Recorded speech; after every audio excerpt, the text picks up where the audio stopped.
Established in 1961, the government-owned Industrial Bank of Korea has remained focused on supporting the balanced and sustainable growth of small and medium-sized enterprises.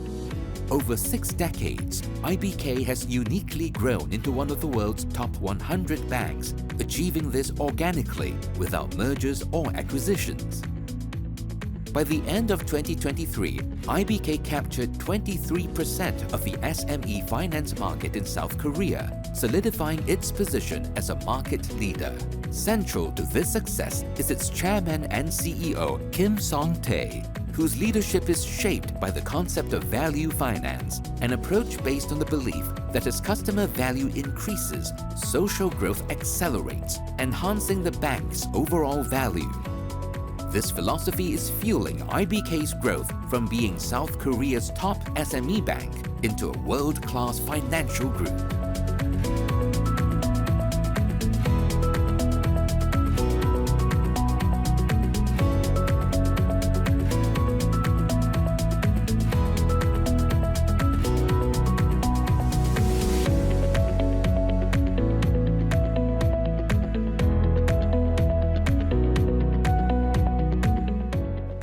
제가 취임하면서 비전으로 내세운 것은 가치금융입니다.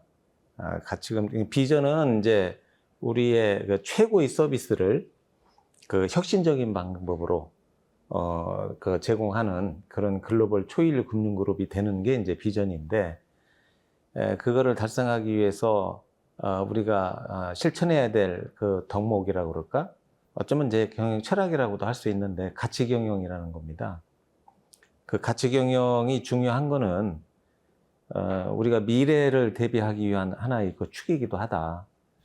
가치경영의 그 핵심은 은행을 둘러싼 그 많은 이해관계자들이 있는데, 그 이해관계자들의 가치를 높이는 그런 행동을 할 때 그게 고객으로부터 이제 신뢰를 받고 우리가 계속 기업으로서 성장해 갈 수 있는 그런 밑바탕이라고 생각을 하고, 그 중에서 이제 제일 주목할 것이 이제 여러 가지가 있겠지만 고객의 가치를 제고하는 것, 높이는 것, 그것이 가식적으로, 그러니까 일시적인 이익을 위해서 그거를 마치 가치를 높이는 것처럼 보여줘서는 안 된다. 실제로 내가 그 고객, 우리가 상대하고 있는 고객의 가치를 어떻게 하면 제일 높은 방향으로 이끌 수 있을지라는 거를 진심으로 그런 마음을 가지고 접근을 했을 때 고객이 그 부분에 대한 인식을 할 거고, 그 인식이 됐을 때에서야 비로소 이제 신뢰관계가 생긴다. 그 신뢰를 바탕으로 해서 거래가 이제 계속 이어질 거고, 그 거래를 통해서 고객의 가치가 높아지면 그 자체가 전체 사회적 가치를 높이는 그런 결과를 초래하고, 그리고 우리랑 거래하는 고객의 가치가 높아져야, 또는 규모가 커져야, 밸류가 높아져야 우리 은행으로 돌아오는 거래의 규모도 커지기 때문에 그것이 결국은 돌아와서 은행의 가치를 높이는 이런 선순환 구조가 되는 거라고 생각을 합니다. 그래서 제가 제 일성으로 가치금융이라는 그런 그 브랜드를 말하자면 그 저의 브랜드죠. 그거를 주장을 했고, 그거를 실천하기 위한 여러 가지 일들을 했습니다.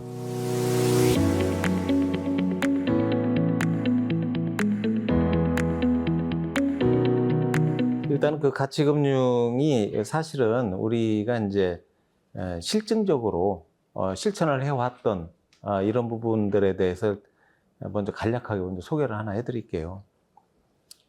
저희가 61년도에 자본금 2억으로 출발을 했습니다. 출발을 했는데 지금 한 60년 이상 좀 지난 현 시점에서 보면 자산이 500조 원의 그 굉장한 인수나 합병 없이, M&A 없이 독자적으로 성장을 해서 자산이 500조의 대형 글로벌 100대 은행으로 좀 성장을 했는데, 그 성장의 그 견인이 뭐였냐면, 제가 생각할 때는 우리가 다 인식은 못하지만 그게 가치금융에 있었다. 그 얘기는 뭐냐면 아시다시피 그 기업은행은 정부의 은행이지만 또 동시에 증권거래소에 상장된 그 민간 섹터를 같이 갖고 있는 그런 독특한, 세계에서도 굉장히 독특한 그런 은행의 구조입니다. 근데 중소기업과 관련해서는 특히 그 IMF 외환위기 때라든가 글로벌 금융위기 때, 또 그 전에 그 사이에 그 카드 사태라는 게 또 있었고, 여러 경제의 위기 상황 때마다 우리가 가치금융을 실현을 했어요. 궁극적으로는 그 IMF 때도 보면은 많은 기업은행을 제외한 모든 은행들이 대출금을 다 회수하고 이렇게 해서 문제가 굉장히 심했던 그 중소기업들의 경영난을 겪었는데, 그때 기업은행은 자금을 더 풀었습니다. 그게 이제 왜냐하면 그 중소기업들이 그 경영이 잘못돼서, 회사의 가치가 잘못돼서 망하는 게 아니고 자금이 부족해서 갑자기 회수를 하니까, 그렇다면 그 가치가 분명히 있음에도 불구하고 소멸될 위기에 있었던 거를 우리 기업은행에서는 전폭적으로 자금을 풀어서 그 기업들을, 다른 은행에서 버림받는 그 중소기업들을 적극적으로 자금 지원을 했고, 그렇게 해서 살아난 기업들은 가치가 더 올라갔죠. 그러면서 기업은행에 대한 그 무한한 신뢰를 우리가 확보를 했고, 그 이후로는 다른 금융기관에서 어떠한 그 조건을 제시해도 기업은행 이외에 다른 은행이나 금융기관으로 가지 않는 그런 충성도 높은 신뢰관계를 갖고 있는 그런 고객으로 성장을 했고, 결국은 기업은행과 전속 거래를 하게 되면서 그 기업들 자체가 스스로 커지고, 그 기업들을 통해서 우리가 자산 500조 원의 그 대형 은행으로 성장할 수 있었던 그 원동력입니다. 우리가 그때는 위기 때 그냥 그 중소기업들이 어려우니까 이렇게 지원한 것처럼 이렇게 인식을 하지만, 사실은 그게 가치가 있는 기업들을 버리지 않고 살려내야 된다라고 하는 그 가치금융이 그 뒷바탕에 있었기 때문에 이러한 결과를 가져왔다라는 거를, 일단 실증적인 사례를 크게 봤을 때 실증적인 사례를 먼저 말씀을 드립니다.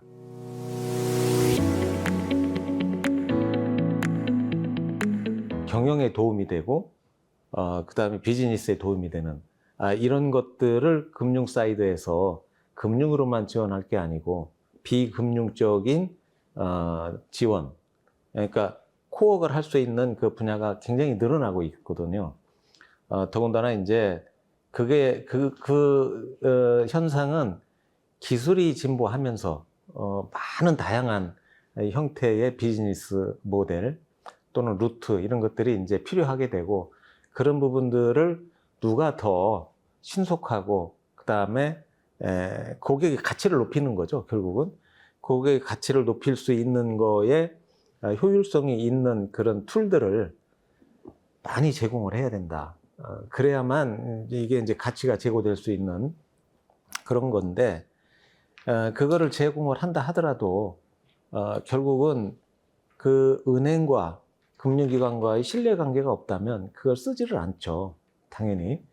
그래서 이제 결국은 IBK의 중소기업 금융이 지금 사실은 거의 절대 강자라고 할 수 있고, 저는 지금 세계 시장에 바로 내놔도 되는데 아직 안 알려졌을 뿐이다. 그래서 지금 저희가 글로벌 전략을 그걸 기반으로 해서 지금 짜고도 있습니다. 근데 이렇게 된 결과가 결국은 우리한테 중소기업을 잘 이해하고 그리고 중소기업들이 어떤 부분에 필요성을 느끼는지를 잘 알고, 또 그거를 해결해 줄 수 있는 역량을 확보를 하고 있고, 이런 것들이 모아져서 이제 이런 결과를 나타나게 되는데, 그거의 가장 큰 강점이 아까도 말씀드렸습니다만 우리 그 연구소에서는 뭐 정리하기를 금융의 안전판 역할이라는 표현을 했는데, 사실은 위기 때마다 이제 그 기업은행이 중소기업의 위기 극복을 지원해주는,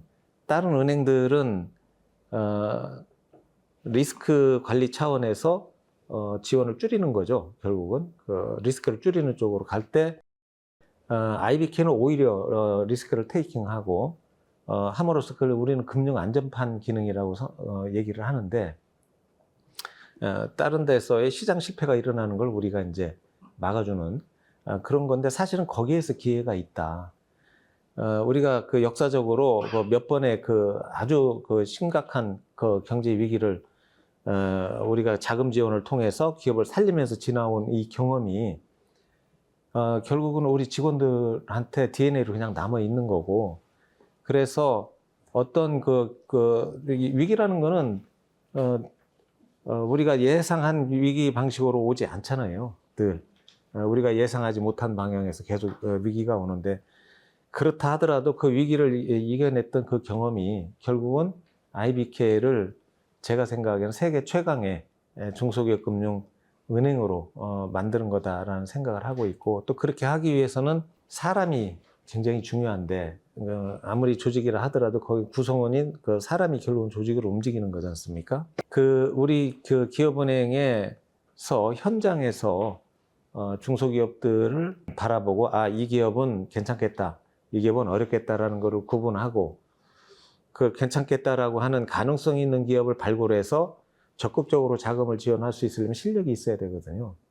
그 기업을 보는 눈이 있어야 되고, 눈만 있다고 되는 게 아니고 여러 가지 지원할 수 있는 툴들이 많은데 그것들을 다 조합을 해서 적합한 금융 서비스를 제공할 수 있어야 되는 노하우가 있어야 되는데, 그 노하우를 갖는 거를 영업점에서 의사결정할 수 있는 지점장이 될 때까지는 신입행원에서부터 20년 이상을 OJT를 해야 돼요. 그래서 선배들이 또는 고객들이 어떻게 움직이는지를 20년 이상 관찰하고 수련을 한 다음에 의사가 마치 전문의가 되는 과정처럼 그런 수련 과정을 거쳐서 의사결정을 하고 실질적으로 그 자금 지원하는 결정자가 되는 겁니다. 그것이 우리가 갖고 있는 가장 큰 자산이고, 그거는 그 경험에서 나오는 거거든요. 위기를 극복했던 그 경험에서 자신감을 갖고 기업을 바라보는 분들을 길렀기 때문에 그것이 오늘날의 기업은행을 지탱하는 가장 중소기업 금융을 선도로 가게 했던 가장 중요한 요소고, 그 말씀을 정리해서 말씀을 드리면 그 어려울 때마다 금융 안전판 역할을 하면서 자금 공급을 늘렸던 것, 그래서 고객을 확보했던 것, 그리고 그거를 우리 직원들이 성장하면서 다 경험을 했던 것, 그리고 그 경험을 했던 그 데이터들이 쌓여서 우리가 그 데이터를 기반으로 한 분석이라든가 심사를 할 수 있었던 것, 이런 것들이 기업은행이 지금 그 최고의 중소기업 금융 강자로 자리매김할 수 있게 한 가장 기본적인 요소다. 대한민국 경제는 사실은 선진국입니다. 그래서 과거처럼 패스트 팔로우처럼 이렇게 따라서 외국의 선진 기술을 모방하고 카피하고 이렇게 할 수 있는 단계를 넘어섰어요. 그거는 그렇게 해서는 그 세계적인 기업이 될 수가 없는 구조죠. 지금 왜 그러냐면 인건비라든가 공급망 문제라든가 이런 여러 가지가 따라해서 경쟁하기에는 늦었다. 이제 아니 이미 지났다. 그래서 결국은 세계 시장에 나가서 직접 그 선도주자들하고 경쟁을 해서 비즈니스를 이겨야 되는데, 그렇게 하기 위해서 가장 중요한 게 뭐냐면 저는 기술이라고 봅니다. 그래서 그 기업들이 기술 개발을 하는 것, 자기의 그 독보적인 세계적인 기술을 개발하고 육성을 하고 발전시켜서 세계 시장에 나가서 비즈니스를 하는 것, 그것이 대한민국이 앞으로 계속 성장해 나갈 수 있는 길이기 때문에 그 부분에 그 초점을 맞추고 있고, 그래서 스타트업 기업이라든가 스타트업에서 그 다음에 스케일업, 그 다음에 뭐 IPO라든가 또 더 커지면 이제 M&A가 일어날 수 있겠죠. 그 이제 그 일관 체계를 다 갖춘 게 이제 그런 이유 때문에 그런 거고요. 그래서 지금 현재는 그 모험 자본 쪽에도 제가 관심이 많습니다. 그래서 그 원천 기술은 사실은 아이디어에서부터 시작을 하는데, 그 아이디어를 사업화하고 개발하기 위해서는 일반적인 금융기관에서는 접근하기가 어려운 부분이 있거든요. 그래서 그 부분은 거의 엔젤 투자 형식의 그 투자가 필요한 그런 기업들도 있는데 초기 기업이죠. 보통의 스타트업들은 어느 정도 기술은 확보를 하고 그다음에 그거를 상용화하기 위한 노력을 하는 기업들을 스타트업이라고 하는데 그 이전 단계 이제 아이디어를 기획해서 그걸 기술을 개발하고 개발한 기술을 아직 검증은 못했지만 가능성이 있는 이 단계까지도 우리가 지금 지원의 범위를 넓히고 있습니다. 그게 왜 중요하냐면 그렇게 진행하다가 사장되는 기술들이 있고 그렇기 때문에 그게 굉장히 좋은 기술일 수도 있는데 그래서 그런 부분까지 그러니까 엔젤 영역에서부터 그 대기업 M&A까지를 전체를 다 우리가 갖고 있는 그 갖추게 된 그 계기가 기술 그리고 기업이 성장할 때 자금 지원의 패턴이 달라져야 된다. 그냥 대출로만 공급해서 될 것도 아니고 어떤 경우에는 투자가 들어가야 되고 또는 투자와 융자가 복합된 자금이 들어가야 되고 그리고 또 M&A를 위한 IB 자금이 들어가야 되고 이 자금 성격이 다 다르죠. 성장 단계별로. 그런 부분들을 쭉 우리가 그 체계를 만들어 놓고 각각에 맞는 서비스와 상품, 자금 지원 제도를 갖고 있는 것. 그게 현재의 IBK의 가장 큰 강점 중에 하나입니다. 그거는 아까 말씀드렸듯이 우리가 지금까지 해왔던 그러니까 상품, 그러니까 서비스와 상품을 좀 그 예를 좀 들어서 좀 설명을 드리면 이 과정은 전체적으로 풀고는 제가 말씀을 드렸는데 예를 들어서 혁신적인 그 서비스가 나와야 됩니다.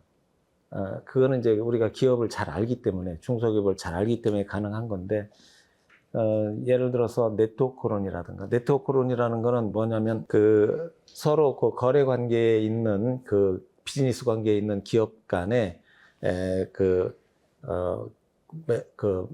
매출 매입이 일어나면 그 일어나 있는 그 상태를 매출 채권을 담보로 해서 금융을 일으켜서 제조를 할 수 있도록 하는 이런 그 네트워크 양 회사 간의 관계에 기반한 금융 서비스를 제공한다거나 그다음에 동반성장 협력대출이라는 이런 것들은 약간 사회적 개념이 좀 들어가 있는데 대기업에서 우리 기업은행과 협업을 해서 대기업의 여유자금을 기업은행에 저리로 예치를 하면 그 저리로 예치한 거를 기반으로 해서 그 대기업 협력사들에 대한 자금 지원은 물론이고 금리를 굉장히 낮춰서 제공을 하는 이건 대기업과 은행이 또는 공공기관과 은행이 협업을 통해서 그 관련돼 있는 그 중소기업들의 저금리 양질의 자금을 지원하는 이런 제도라든가 그 다음에 그 비금융 서비스로 해서는 우리가 이제 아까도 말씀하셨지만 컨설팅을 통해서 매년 저희가 그 시작한 지가 꽤 됐는데 초기에는 1년에 한 200개 정도 컨설팅을 했어요. 거기에는 이제 경영, 그 다음에 재무, 그 다음에 그 인사관리, 그리고 가업 승계, 이런 기업 승계까지 전체를 다 그 컨설팅을 해줄 수가 있는데 1년에 한 200개 정도씩 하다가 지금은 그 같은 캐파를 가지고 1000개가 넘습니다. 1년에. 아주 조만간 1500개 이상도 할 것 같은데 그 얘기는 뭐냐면 이제 노하우가 많이 쌓였기 때문에 그 기업을 가서 보기만 해도 그 기업이 어떻다라는 걸 금방 알 수 있을 정도의 노하우를 갖췄고 그 노하우를 통해서 우리 그 컨설팅 생산 능력이 굉장히 높아진 거죠. 그래서 많은 기업들한테 경영의 그 어떤 방향성 그리고 문제점들을 개선할 수 있는 이런 부분들을 아주 정확하게 짚어주는 그런 서비스라든가 말씀하셨듯이 창공 같은 경우에는 스타트업 기업의 엑셀러레이팅 기능을 하는 건데 일반적인 엑셀러레이팅 하는 데들은 많이 있는데 우리 기업은행에서 하는 창공은 자금이 들어가고 입주한 기업의 판매처를 발굴해주는 이런 제도까지 그리고 투자를 받기 위한 데모데이나 이런 것들은 일반적으로 많이 합니다. 근데 직접 투자를 하고 직접 대출을 하고 그 기업이 안정화될 때까지는 그렇게 해서 거기에서 혁신상을 우리 한 2, 30개 기업이 받았는데 그중에 70%가 우리 창공 출신입니다. 그 정도로 기술력이라든가 그 회사로서의 탄탄한 이런 것들을 갖고 있는 그런 육성 프로그램이 있고, 또 하나 아까 말씀하셨듯이 박스 같은 경우는 비금융이지만 그 경영관리, 인사관리, 그 다음에 판매처 관리, 그리고 판매 그 기계 같은 것도 이제 그 중고기계나 이런 부분들도 거래할 수 있는 이런 플랫폼으로서의 기능을 합니다. 그리고 거기에 이제 그 자기들의 상품이나 또는 회사를 그 홍보하거나 소개할 수 있는 이런 툴도 다 있고, 거기에 이제 그 가장 기업들이 어려워하는 게 아무리 은행의 문턱이 낮아졌다 하더라도 자금이 필요한 기업은 굉장히 좀 다급하거든요. 그래서 문턱을 완전히 없애기 위해서 대출 통로 박스라는 걸 만들었고, 그 박스의 개념은 사실은 지금 인터넷 뱅크가 편의성을 그 무기로 해서 많은 시장 잠식을 하고 있는데, 그 인터넷 뱅크의 그 디지털 기능하고 그다음에 우리가 전국에 있는 한 620개의 네트워크 오프라인이죠.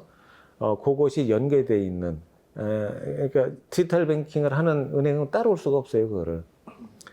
그러한 거를 통해서 대출 문턱을 완전히 없앴기 때문에 그냥 뭐 24시간 자기가 대출을 신청을 할 수 있습니다. 신청을 하면 그 신청 온 거를 그 고객의 인근 영업점에 뿌려줘서 거기에서 직접 가서 상담을 할 수 있도록 함으로써 굉장히 편리성을 제고한 이런 거라든가 이런 부분들의 상품 서비스 제도들을 아까 그 제가 말씀드렸던 엔젤에서부터 M&A까지 그 사이사이에 들어가는 상품에 대한 시장을 선도하는 다 최초의 상품들이거든요, 이게.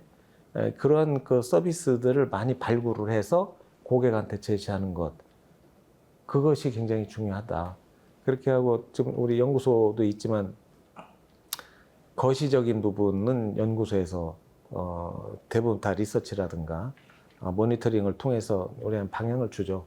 이제 그거에 맞게끔 그 자금 공급량을 조절한다거나 하는 이런 기능을 또 하고, 그래서 국가 통계를 우리 그 연구소에서 생산합니다. 국가에서 직접 우리 통계를 갖다 쓸 수 있을 정도로 그런 정도의 그 리서치 또는 연구 능력이 있기 때문에 이런 것들이 다 합해져서 그것도 서비스 중에 하나거든요. 그것이 아까 얘기한 완전 초기 단계에서부터 M&A까지 사이사이에 들어가는 그런 서비스 또는 상품들이다라고 일단 예시적으로 설명을 드릴 수 있습니다.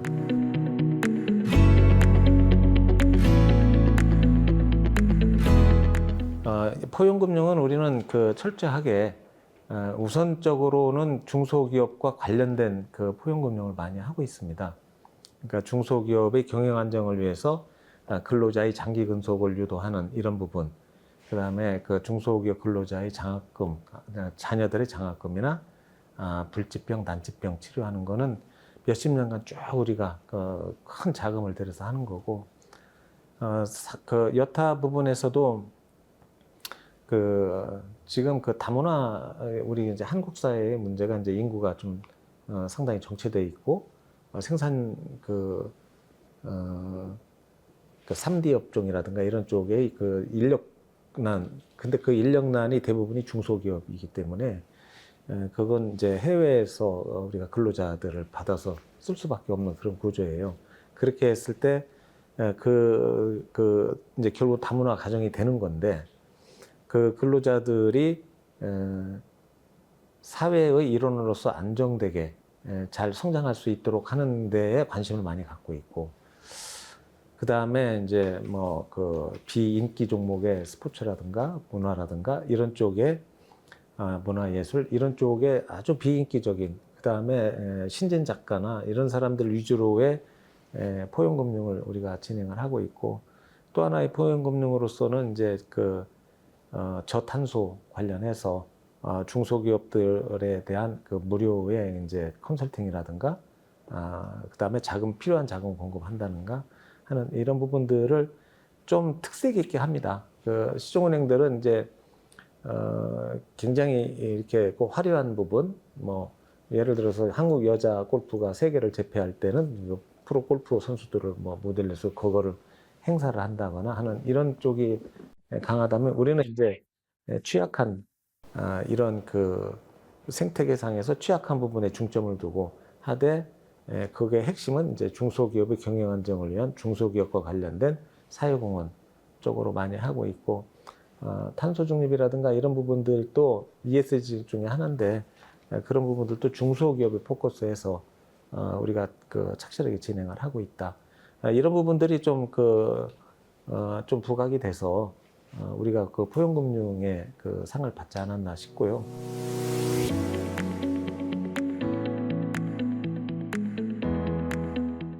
그 미래는 어떻게 할 거냐 그러면 그래서 미래를 대비하기 위해서 이제 가치금융이 필요하고 가치금융에 대해서 그 개념을 정확하게 직원들한테 같이 공감할 수 있도록 하는 작업을 지금 계속 하고 있습니다. 결국은 고객이 잘 돼야 은행이 잘 되는 거고 고객을 속여서는 우리 신뢰하는 그 고객으로 성장할 수가 없다라는 거를 직원들이 다 공감을 하고 결국은 고객의 가치 또는 우리하고 이해관계자들의 가치를 어떻게 하면 높일 수 있느냐 그거를 잘 선택을 해서 제시하고 하는 이 역량을 또는 그거를 공감하는 거를 지금 굉장히 중요한데 그거에다가 사실은 디지털이 모든 것을 좌우할 겁니다. 앞으로는 디지털이 단순히 그냥 업무 자동화의 수준을 넘어서 그리고 어떤 고객의 니즈를 발견하는 그 수준을 넘어서 디지털을 통한 편의성과 그다음에 수익성 말하자면 가치죠. 가치를 진정한 가치를 남들과는 다르게 다른 방식으로 그 이제 저는 혁신적이라는 표현을 쓰는데 그렇게 제공할 수 있는 것 그것이 우리의 미래를 결정할 거다. 그래서 그 기술과 연관되어 있는 디지털 베이스의 역량을 얼마나 많이 키울 수 있느냐라는 것하고 그 근저에는 결국은 우리 상대, 우리 이해관계자들의 가치를 어떻게 높일 수 있겠느냐. 그거를 가짜가 아니고 진짜로 그렇게 해 갈 때 우리가 그 미래를 대비하는 길이다. 그게 그렇게 생각하고 그 방향으로 지금 진행을 하고 있습니다.